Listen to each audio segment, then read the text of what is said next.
Good afternoon from Lombok, everyone. It's Hanifa Menon from hearthealthbrainhealth.com, encouraging healthy grieving and mindful actions. So I'm in this beautiful location and I'm still thinking about healthcare and hospitality.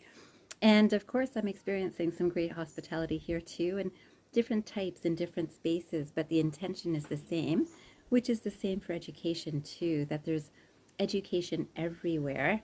And there are some minds that grasp education in a way that's different than others. And we all do. We all have different minds, and there's education to learn and there's education to practice.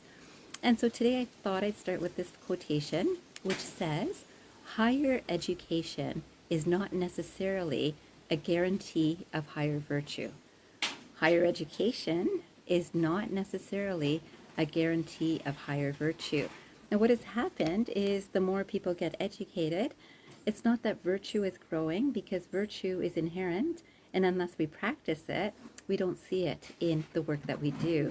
So whether it's in hospitality or in healthcare, we do not see virtue unless it is consciously applied to the work that we're doing.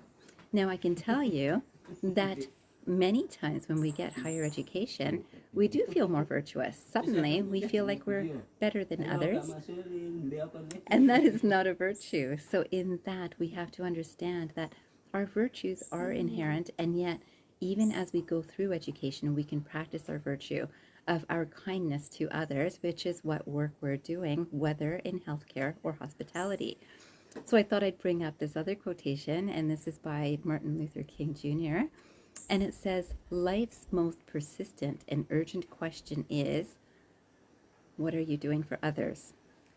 Life's most persistent and urgent question is, what are you doing for others? And you will know that in most professions, and I'll certainly say healthcare and hospitality for sure, many of us go into these professions with an intention to do something for others. I want to help people's health, and so I go into healthcare.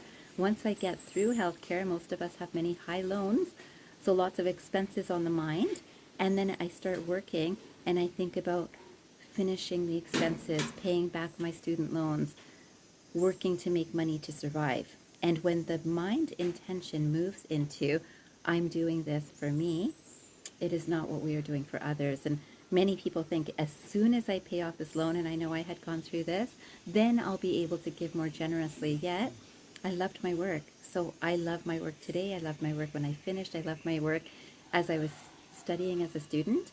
And unless we love what we are doing, our virtues do not come